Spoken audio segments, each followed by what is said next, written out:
According to the U.S. Bureau of Labor, roughly 20% of small businesses collapse within their very first year. By the fifth year, nearly 50% vanish entirely. And after a decade, a mere 35% are still standing.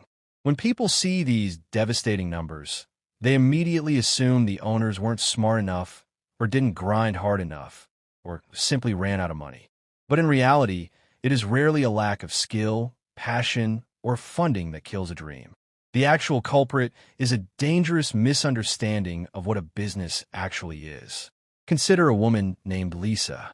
Lisa possessed a remarkable talent for making handcrafted, artisanal soaps. Her home always smelled like a luxury spa, and her friends couldn't get enough of her products. Eventually, everyone kept telling her that she should start a business. So she did. She opened a cute boutique downtown, and during the first few weeks, the excitement was real. But 6 months later, Lisa was drowning. Sales data was a total mess. Employees were constantly quitting, and she hadn't taken a single day off in weeks. Worst of all, the very craft she once loved began to feel like a prison. She started hating soap. This is the exact trap explored in Michael Gerber's classic book, The E-Myth Revisited. The E-Myth stands for the entrepreneurial myth. It is the deeply flawed assumption that just because you're highly skilled at a specific technical craft, you automatically know how to run a commercial enterprise centered around that craft. The truth is, executing a specific task and building an organization that handles that task are two completely separate professions. When Lisa launched her shop, she stopped being just a soap maker. Suddenly, her days were consumed by inventory logistics, customer complaints, marketing, payroll, and tax compliance, none of which had anything to do with making soap in her kitchen. If you currently operate a business and find yourself buried under an endless mountain of tasks you never actually wanted to do, this explanation will help you fix it. To understand why this happens, you have to look at the three distinct personalities fighting for control inside every business owner's head. First, there is the entrepreneur.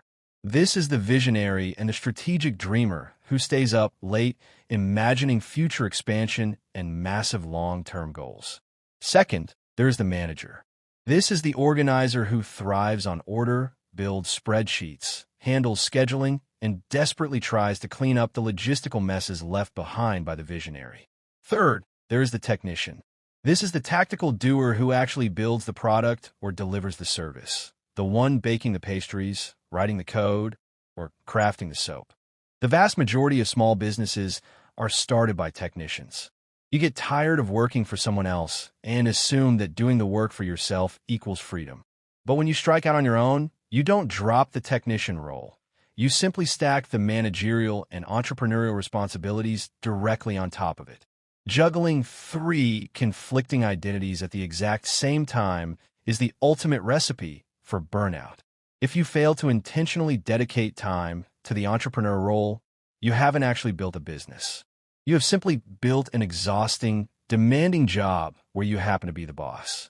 Until these three roles operate in harmony, an enterprise will simply spin its wheels while the owner burns out. To fix this, it helps to view a business as a living entity that evolves through distinct developmental stages. The first stage is infancy. In this phase, you are the business.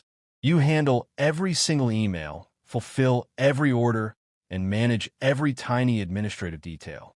While being in total control feels empowering at first, it rapidly becomes unsustainable. You quickly find yourself working grueling 14-hour days, knowing that the moment you step away, the entire operation collapses. Inevitably, exhaustion forces you to seek help, pushing you into the adolescence phase. This stage introduces a whole new layer of complexity. You now have a team member on payroll, but because you haven't defined clear workflows, you end up micromanaging their every move, convinced that no one could do the job quite as perfectly as you can. You have delegated tasks, but you haven't actually let go of the psychological responsibility. This is the precise wall where most enterprises either stagnate permanently or fall apart. Escaping this trap requires transitioning into maturity, which is defined by the creation of repeatable systems. Consider a global giant like McDonald's. They didn't build a multi-billion-dollar empire by having the absolute finest gourmet burgers on earth. They scaled globally because they engineered a foolproof system. A teenager with zero culinary training can walk into any location, follow a standardized sequence, and deliver an identical product every single time.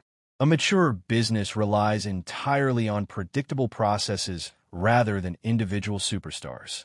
Relying purely on personal hustle is not a viable long-term business strategy. If an enterprise requires your non-stop physical presence and constant exhaustion to survive, you do not own a company. You simply own a demanding job.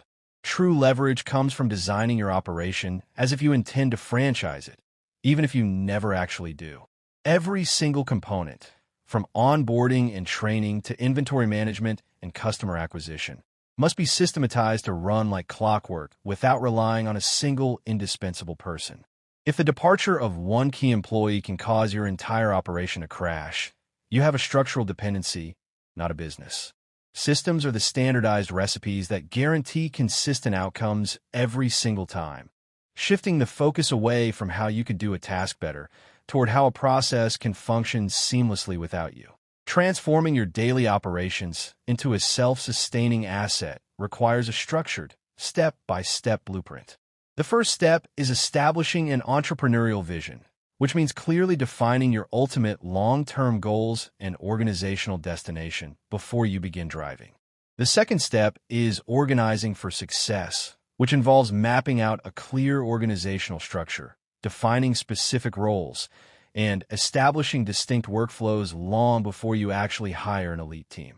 The third step is building systems, which is the process of documenting detailed, step-by-step playbooks for your daily operations, ensuring that any capable person can follow the instructions and achieve the exact same high-quality result.